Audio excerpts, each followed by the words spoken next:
by marine life like corals, sponges, mollusks, algae, etc. to build calcium carbonate skeletons, it is not the most abundant in the seawater because it is used up for that, and that is one of the ways that it is removed from the water. But salinity in the oceans is not a spatially consistent value. Yes, the oceans have an average salinity, but salinity actually varies quite a bit across different ocean basins. These variations are due to an imbalance between freshwater input and evaporation or output. For example, because evaporation exceeds the input of river water and rain into the Atlantic is more saline than the Pacific. And this salinity imbalance is actually becoming more extreme due to climate change. Low salinity areas are becoming lower in salinity, and high salinity areas are becoming higher. But ocean salinity hasn't only varied spatially, it also has varied temporally through Earth's history. For example, during glacial periods versus non-glacial greenhouse periods. When glaciers and ice have spread, obviously they take up a lot of fresh water, and that increases the leftover water's salinity. Additionally, periods of increased continental weathering, for example, also increase salinity because more continental weathering means more input of salt ions to the ocean. So what are the salt sinks, or the processes that remove salt from the ocean?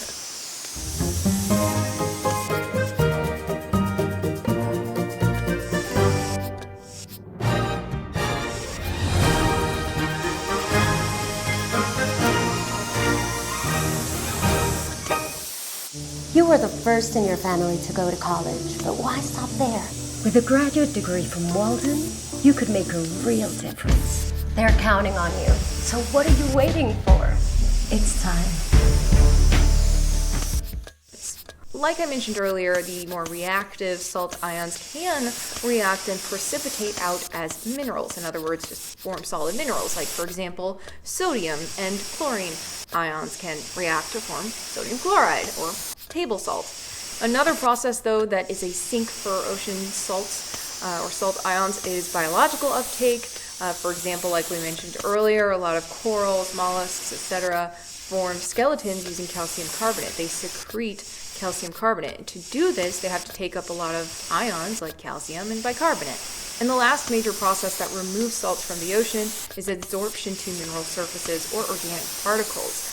Adsorption is with a D instead of a B because instead of something absorbing into something, adsorption is just a surface process where it essentially kind of gets stuck to the outside.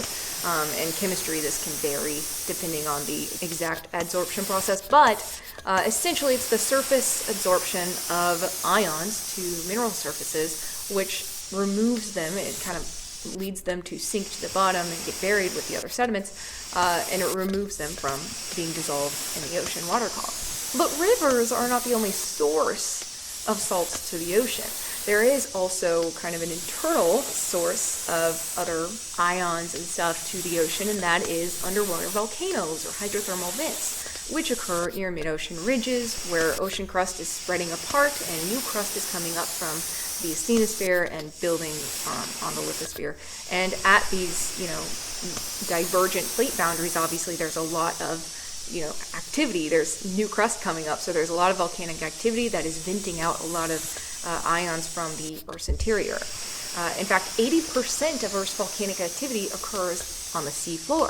I actually didn't know that before researching for this video, and I find that really interesting. And these vents release volcanic gases like water, CO2, methane, hydrogen sulfide, sulfate, and also ions like calcium, iron, manganese, and a bunch of other constituents.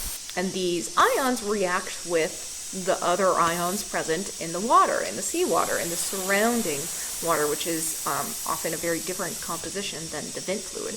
And vent fluids can change drastically depending on the type of kind of lithosphere that they are in. There's very much reducing type like iron sulfide or pyrite rich vents, which are called black smokers and can be higher temperature and more acidic. And then there's white smokers, which are in to my understanding, like calcium carbonate rich sediments. And yeah, so there's different types and compositions of hydrothermal vents and vent fluid, and therefore they can cause different precipitation of different minerals depending on what they're venting out and what those ions are reacting with in the surrounding water. In any case, one consistent reaction that we see at mid-ocean ridges where new crust is forming is that when the seawater reacts with the newly forming ocean crust, magnesium ions are exchanged with calcium ions from the newly forming basalt. And this decreases, over time, the global ocean magnesium-calcium ratio. So why is this useful? Well, we can actually track periods in Earth's history with low versus high average magnesium-calcium ratios in the ocean by looking at the magnesium to calcium ratios preserved in calcium carbonate skeletons of mollusks or corals or whatever other fossils have calcium carbonate skeletons. And that is because, yes, they're made up of calcium carbonate, but they do substitute some manganese into their structures. And with that, we can get an idea of the average manganese-calcium ratios of the ocean, as long as you know, like, how much manganese should be substituted in whatever various, mollusk shell or coral skeleton that you're looking at. And then, once you correct for that, you can get an idea of how the magnesium to calcium ratio has changed in the ocean over time, and therefore also get an idea of how mid-ocean ridge spreading rates have changed over time. In other words, increased rates of mid-ocean ridge spreading would therefore lead to a lower magnesium to calcium ratio found in the rock record, and slower spreading rates would lead to a higher magnesium to calcium ratio. Increased spreading rates also increase sea level, and this would help us also to reconstruct and understand paleoclimate better, understanding what we're seeing in the rest of the rock record globally. If we're seeing transgression or sea level rise, does that make sense with the climate? Was it perhaps an increase in spreading rates that caused this, or something else? So this is a really helpful tool to use to reconstruct certain aspects of Earth's history. These magnesium-calcium ratios, though, also greatly affect the marine biosphere because they control what kinds of calcium carbonate skeletons can be produced more favorably, per se. This basically is just because different organisms produce or secrete different calcium carbonate minerals. Now, all of the calcium carbonate minerals that organisms typically use, aragonite and calcite, are calcium carbonate. They're the same chemical formula, but they're made in different structures.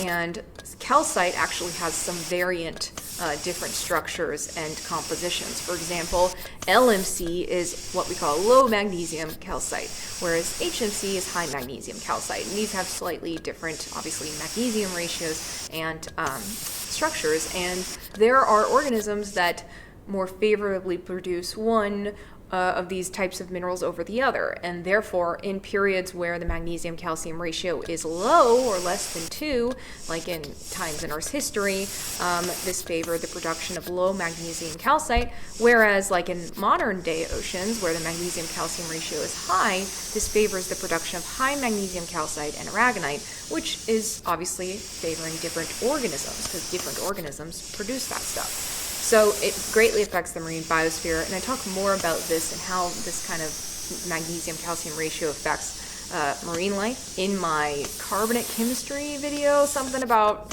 different carbonate minerals. I don't remember what I called it, but I'll link it to the top right for you. And now moving to ocean nutrients before we get to the final part about gases, and I won't be too long about these. Salinity was the big section.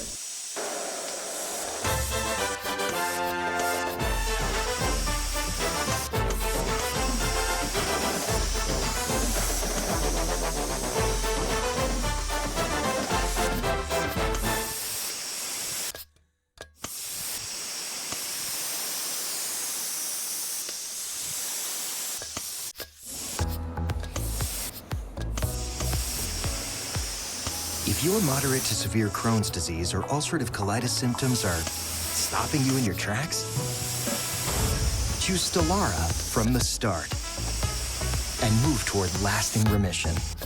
Stellara can provide relief after the first dose. And only Stellara offers injections every 2 months, which you may be able to give yourself at home after just 1 IV dose.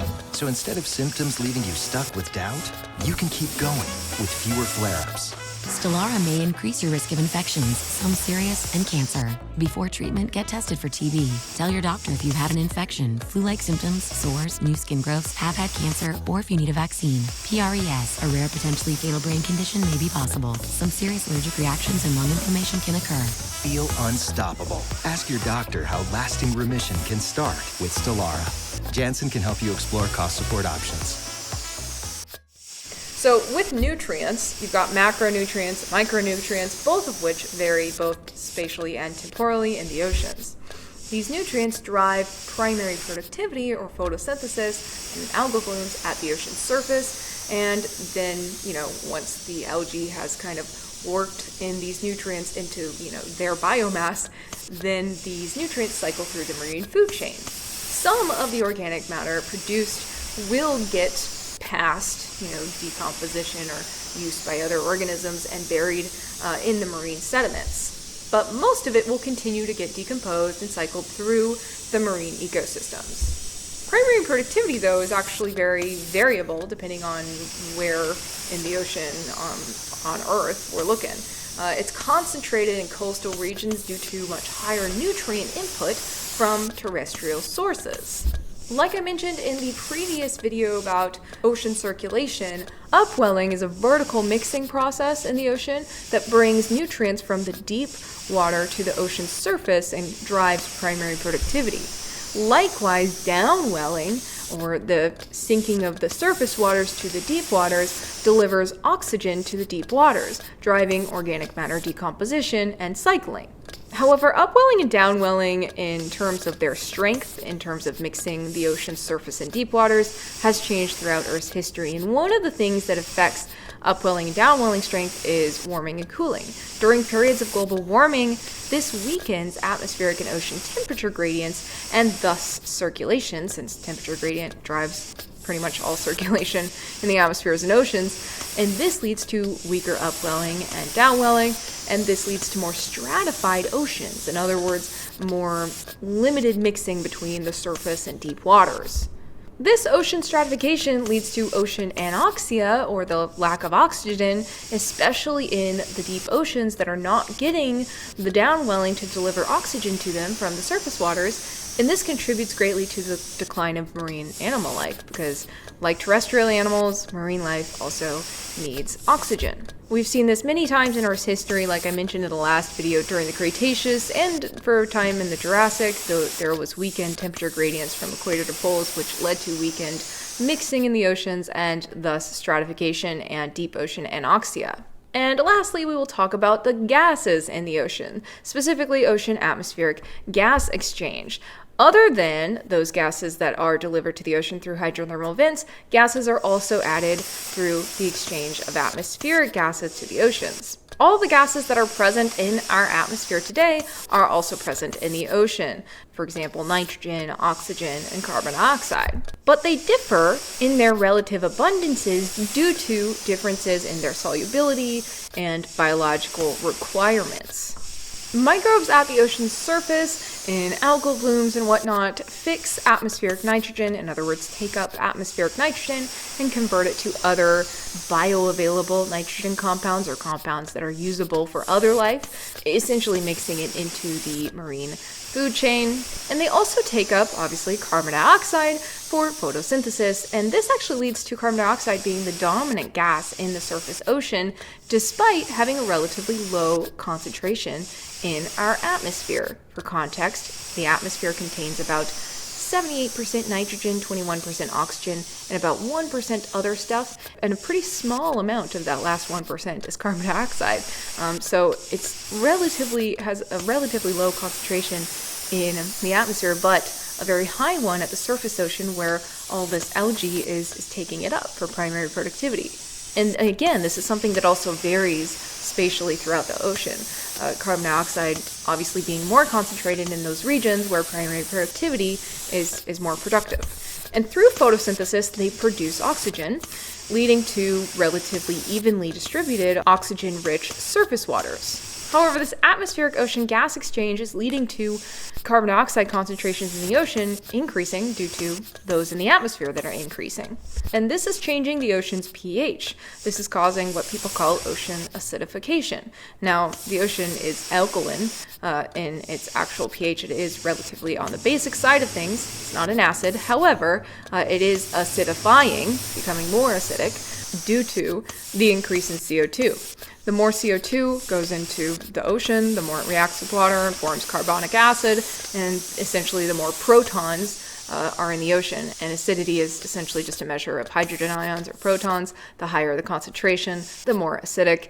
And this is leading to calcium carbonate minerals being harder to produce, essentially. It's pushing the equilibrium reaction that we see here to the right, in other words, toward the dissolution side of things, meaning that marine life that secrete calcium carbonate as their skeletons are going to have a harder and harder time making their skeletons the more the ocean's pH decreases. So it goes without saying that this is bad for marine ecosystems, especially because calcium carbonate is so commonly used among marine life like corals, mollusks, and sponges. And what makes it worse is that carbon dioxide solubility increases in cold and deep waters. So even though the surface corals are relatively safe from really bad acidification because that warmer water can't hold as much CO2, they are warming, and that's causing the expulsion of their algae, their symbiotic algae, and therefore bleaching.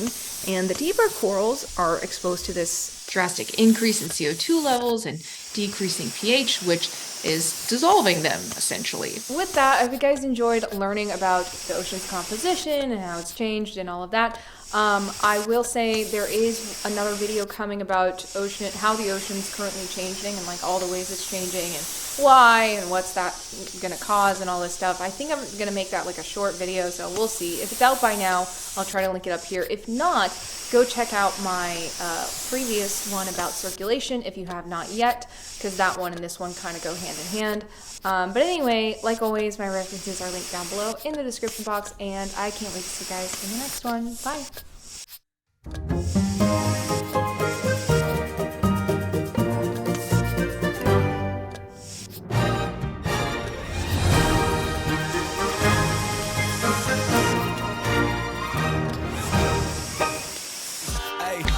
The President's Day sale at Best Buy is happening now.